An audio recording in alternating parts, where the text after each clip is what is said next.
Hello ছোট্ট বন্ধুরা, আজকে তোমাদের মাঝে সুন্দর একটা ভিডিও নিয়ে আসছি। কাঠবিড়ালি তোমরা সহজে কিভাবে এঁকে রং করবে। তো পুরো ভিডিও দেখতে হলে সাথে থাকো রবিন ফাইন আর্টস একাডেমির। আমরা শুরু করলাম। এই যে ডিসপ্লে দেখতে পাচ্ছ, এইটা এখানে এঁকে দেখাবো আমরা আজকে। তো কিভাবে শুরু করবে চলো শুরু করি। একটা লাইন দিয়ে দিলাম, আড়াআড়ি লাইন, যা কার্ভ লাইন। তারপর আমরা যদি বাঁকা করে বি আঁকি, বিয়ের মতো শেপ করে এঁকে নিই, একটা ছোট একটা বড়, দেখো হাফ সার্কেলের শেপটা। তারপরে আমরা পায়ের অংশটুকু একটু দেখি, লেজের অংশটাকে এঁকে মার্ক করে নেই। তারপরে আস্তে আস্তে ডিটেল করব, নাকের অংশগুলো, মুখের অংশ আমরা এঁকে নেব। তারপরে থুতনির জায়গাগুলো,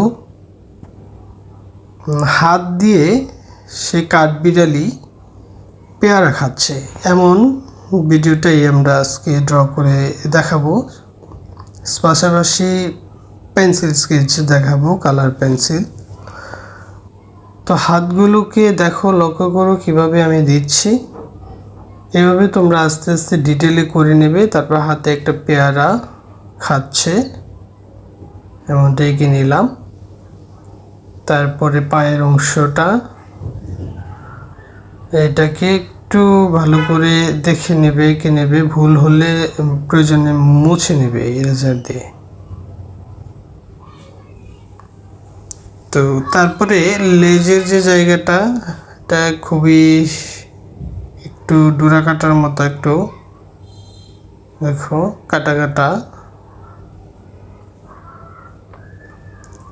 তারপরে আমরা যদি এই যে কানের জায়গাটা দেখো, কানের জায়গাটাকে বিড়ালের মতো কান, কারণ আমরা জানি এটা কাঠ বিড়াল, বিড়ালের শেপটা কিছুটা থাকবে এটাতে।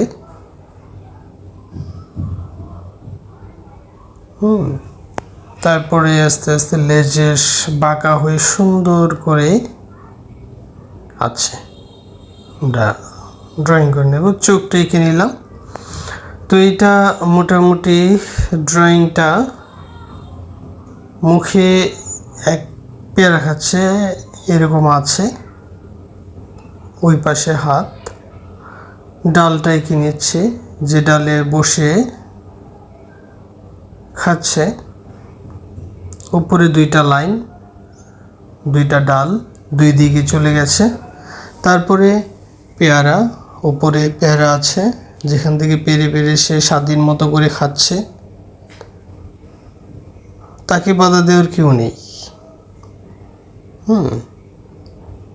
এই ডাল থেকে ও ডালে ঘুরে বেড়াই আর খেয়ে বেড়াই। তো লক্ষ্য করো, এবার আমরা কলম দিয়ে এটাকে বর্ডার করে নেব, মানে জেল প্যান। আমি পুরোটা দেখাচ্ছি না, কেটে দিলাম। তারপরে ইরেজার দিয়ে মুছে পেন্সিলের লাইনগুলো মুছে দেব। তো পেন্সিলের লাইন দিয়ে মুছে দিলে মোটামুটি একটু গোছানো হবে। এবার আমরা দেখো তিনটা কালার নিয়ে নিলাম। প্রথমত ডার্ক ব্রাউন কালারটা আমরা দিয়ে দিচ্ছি যেখানে যেখানে প্রয়োজন, গায়ের অংশে, হাতের নিচে, ওই পাশে হাত। হ্যাঁ, তো আমরা এই ব্রাউন কালারটা আমরা প্রথমত একটু ভালো করেই দিচ্ছি। এখানে পেটে অংশটা বাকি ছিল, এটা আমি আবার দিয়ে দিচ্ছি।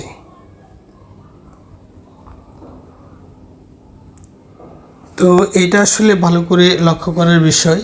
আর কাঠবিড়ালের মজার ছড়া কবিতা আছে, কাঠবিড়ালি কাঠবিড়ালি পেয়ারা তুমি খাও। তো এই লাইন বা এই ছড়াগুলো, এগুলো তো আমরা অনেক ছোটোবেলায় পড়েছি। তো আসলে এটাকে মনে করেই আসলে এই ভিডিওটি করা, খুবই মজার, অনেক স্মৃতি, শৈশবকে মনে করাই, শৈশবের পড়াশোনা সব কিছুই। তো লেজের অংশটাকে লক্ষ্য করো তোমরা, আমরা লেজটাকে একটু গাঢ় করিয়ে দিচ্ছি ব্রাউন কালারটাকে। এবং এইটা ব্রাউনটা আমরা ডার্ক ব্রাউন কালার শেষ হলে পরে ওইটার সাথেই ব্রাউন কালারটাকে মিক্সড করব। তো এই আমার এই ব্যতিক্রম একটু চেষ্টা করলাম তোমাদের মধ্যে একটু ব্যতিক্রম ভিডিও দেখানোর জন্য, যে আমি এটাকে এঁকেছি, এটাকেই ছবিটা রেখে এই ছবিটা আসলে কিভাবে হয়ে উঠলো স্টেপ বাই স্টেপ আমি সেটা পেন্সিল এবং কালারে দেখিয়ে দিচ্ছি, যেন তোমরা সহজে বুঝতে পারো যে এই কাঠবিড়ালিটা আসলে কিভাবে আঁকা ও রং করা হয়েছে। তো এটা যেন সহজে তোমরা বুঝতে পারো, এই জন্য ডিসপ্লেতে দিয়ে রেখেছি। তো এটাকে দেখে দেখে তোমরা কপি করতে পারো, যে আমি কিভাবে শুরু করলাম এবং শেষ করছি কিভাবে।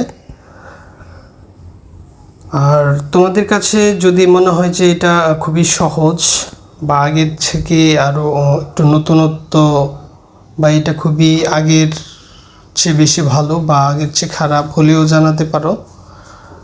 আমরা চেষ্টা করব এভাবে ভিডিও দিতে, যেন তোমরা নিজেরা উপকৃত হও, নিজেরা অনেক শিখতে পারো, জানতে পারো।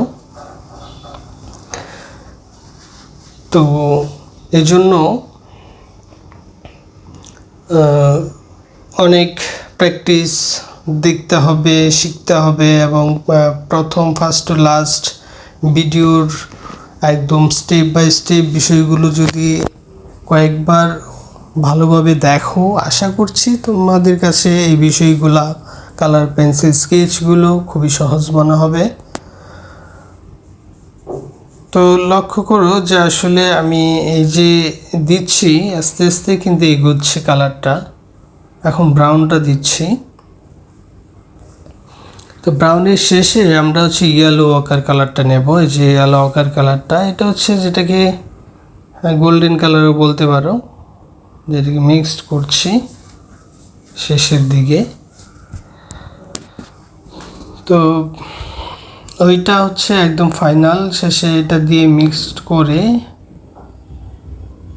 আমরা কালারটা শেষ করতে পারি। আর যদি মনে করো যে কারো একদম ছোট যারা আছো, তারা চাইলে পুরোটা ব্রাউন দিলেও হয়, কিন্তু আমি একটু মোটামুটি একটু রিয়েলিস্টিক যেন মনে হয় সেই রকমই আঁকার চেষ্টা করছি, যেন তোমাদের কাছে খুবই সুন্দর চঞ্চল একটা কাঠবিড়ালি মনে হয়। এবং লেজের অংশগুলোকে দেখো কীভাবে দিচ্ছি মিক্সড করে করে। তো এই ভিডিওরগুলো আমি চেষ্টা করব যে আরও কতটা সহজে দেওয়া যায়, কতগুলো সহজে আঁকা যায় সেই সমস্ত, আর কি কি ধরনের ভিডিও হলে তোমাদের খুব ভালো লাগবে তোমরা কমেন্ট বক্সে জানাতে পারো, এবং তোমাদের বন্ধুদের মধ্যে শেয়ার করতে পারো যারা আর্টকে পছন্দ করে অনেক বেশি। তো আমাদের রবিন ফাইন আর্টস একাডেমি সবসময় ছোট বড় সকলের জন্যই ভিডিও বানিয়ে থাকে, এবং এই যেন সবাই শিখতে পারে, জানতে পারে। আর্টের জায়গাটা সবাই যেন একটা শিল্প মনে হয়। নাকে চোখে আমি কালোটা দিয়ে দিচ্ছি, কানের একটু ভিতরে একটু কালো করে দিচ্ছি, এবং শেষ মানে ব্ল্যাক কালারটা দিয়ে একটু শেষ ফিনিশিংয়ে টান দিয়ে দিচ্ছি। প্রায় কাঠবিড়ালির রঙের কাজ প্রায় শেষের দিকে, লাস্ট একটা কিছু কালো দিয়ে ফাইনাল টাচ করে দিয়ে দিচ্ছি। তো এটা আসলে যদি তোমাদের খুব কঠিন মনে হয় তাও জানাতে পারো, তো আরও সহজ করে আমরা চিন্তা করতে পারি একদম ছোটদের জন্য প্লে নার্সারি। আর বড়রার জন্য এটা ঠিক আছে, তোমরা অবশ্যই এটা করবে। গাছে দেখো ব্রাউনটা কীভাবে দিচ্ছি। তো এটা যেহেতু পেয়ারা গাছের ছল উঠে যায়, কোথাও সাদা থাকে, হ্যাঁ, একটু ওইভাবেই চেষ্টা করছে, একদম ব্রাউন দিচ্ছে না, কারণ পেয়ারা গাছের ডালগুলো দেখতে একটু ব্যতিক্রম অন্যান্য গাছ থেকে, যেন ছালগুলো উঠে যায়, ওই জায়গাটা সাদা থাকে। তো ওইভাবেই করছি। তারপরে এখানে পেয়ারাও আছে, সে পেয়ারার কালারটাও আমরা করে দেব। জানি পেয়ারা কালার কি হয়, সবুজ কালার। সবুজ কালারের মধ্যে শেড হয় প্রথমত গাঢ় সবুজ। দেখো ডালের মধ্যে কিন্তু আমি একটু করে সবুজ ব্যবহার করেছি, সবুজের থাকে। তো গাঢ় সবুজটা দিয়ে আগে এক পাশে লাইট শেড ধরে স্কেচ করে নিচ্ছি, তারপরে শুধু সবুজটা দিচ্ছি। ওই সবুজটা দিয়ে কিছু অংশ বাকি রেখে ওই জায়গাটাতে হালকা সবুজ লাইট গ্রিন কালারটা পুরোটা দিয়ে দেবো। চাইলে পুরোটা লাইট গ্রিনও দিতে পারো, অথবা একটু ইয়েলো দিতে পারো। পাতায়ও সেম ওইভাবেই করতে পারো। তো আমি একটু হলুদি দিয়ে দিচ্ছি যখন চোখে লাগে। তো আজকের এই ভিডিওটি কেমন লাগলো অবশ্যই জানাবে, আর ভালো লাগলে শেয়ার দিয়ে পাশে থাকবে। ধন্যবাদ সকল।